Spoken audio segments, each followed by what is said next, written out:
Welcome to the tutorial for Z Data Tools Db2 Component Editor. We'll be highlighting some of the display mode control commands. The information in this presentation applies to HCL Z Data Tools Db2 Component and also IBM File Manager DB2 Component. The examples in this presentation use Z Data Tools, but I could also have used IBM File Manager. The only difference between the two products is the name. In this presentation, we'll describe some of the Z Data Tools Db2 Component Editor's display mode control commands.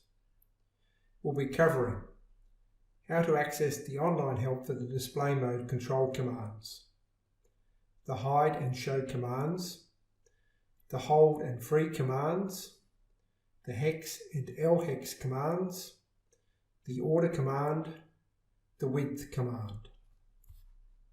All of the display mode control commands are described in the Z Data Tools tutorial. The tutorial is accessed from the Z Data Tools menu. Press F1 to start the tutorial. Select option 2, the editor, option 12, primary commands, and option 4, display mode control commands. Let's see an example of accessing the online help for the display mode control commands. From the main menu, press F1 to access the tutorial. We want option 2, Edit, as shown here. All of the commands in this presentation are editor primary commands, so we select option 12, as shown here. The display mode control commands are option 4, as shown here. Let's look at the help for the hide command, option 6 is shown here. All of the command descriptions include a syntax diagram as shown here. The hide and show commands are used to remove and restore columns from the display. Both commands affect the data shown in table and single display modes. Both commands will accept either a column reference or a column name as a parameter. You can use either hide reset or show reset to show all columns. You can use the template editor to achieve the same result. Let's look at some examples of the hide and show commands. If I edit the DB2 sample table, I can hide the middle initial column as shown here. I can also hide a range of columns as shown here. If I switch to single display, I can turn the column references on. Notice how columns 3, 6 and 7 are not displayed. I can use the show command to redisplay the mid-init column. Finally, I can use show reset to redisplay any other hidden columns. The hold and free commands apply to table display format only. Hold prevents left-right scrolling for a column.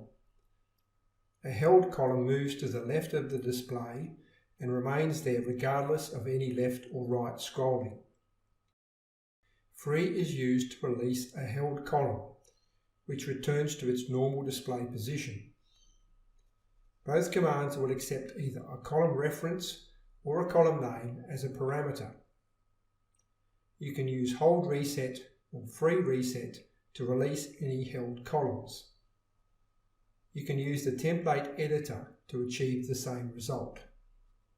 Let's look at some examples of the hold and free commands. If I hold the EmpNo column, as shown here, I lock that column at the left of the display. If I scroll to the right, as shown here, the EmpNo column does not move. The same occurs when I scroll to the left. I can hold more columns as shown here. Notice that the columns are held in the order specified. When I scroll to the right or left, all of the held columns remain locked in place. When columns are held, the display width available for scrolling is reduced. If I try to hold additional columns, as shown here, I get an error. This is less of an issue on a 132 or 160 character display. Finally, I can issue free reset to release any held columns as shown here. The held columns return to their previous positions.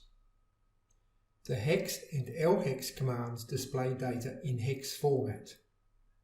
The HEX command applies to every column. When hex display is on, the original column data is displayed, along with 2 extra lines showing the first and second hexadecimal digits for each byte of the data. The HEX command is a toggle. There is no need to specify on or off, although you can.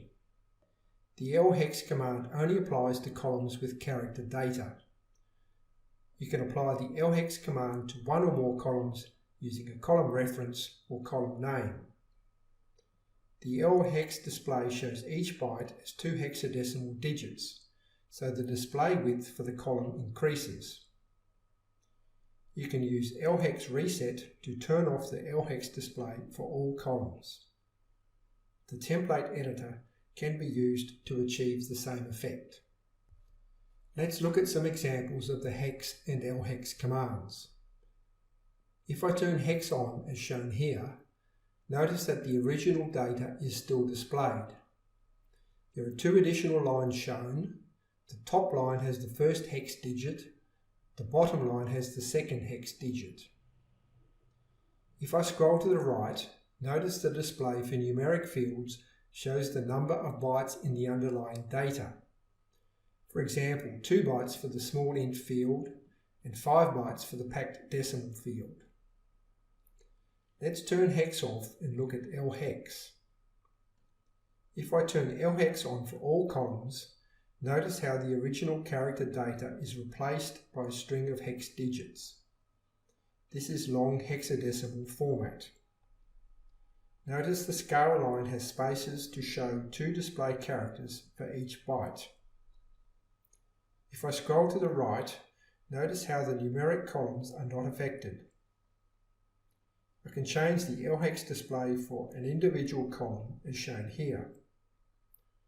I can turn off LHEX display for all columns using LHEX reset as shown here. The order command changes the order in which columns are displayed and affects both table and single display modes. The order command will accept one or more column references or column names as parameters. You can use order reset to restore the normal display order. The template editor can also be used to achieve the same result. Let's look at some examples of the order command. I can display the last name followed by the initial and first name as shown here. If I scroll to the right, the ordered columns disappear. This is a point of difference with the hold command. If I switch to single display format and turn on column refs as shown here, it's clear the same display order is in use. I can use order reset to discard any column ordering as shown here. The width command changes the display width for columns in table display format only. The width command will accept one or more column references or column names as parameters. You can use the width reset command to discard any custom width settings. If you reduce the display width for a column, there may not be enough room to display all the data for that column. The editor will highlight the data in any affected columns. The minimum display width for any column is 6 bytes.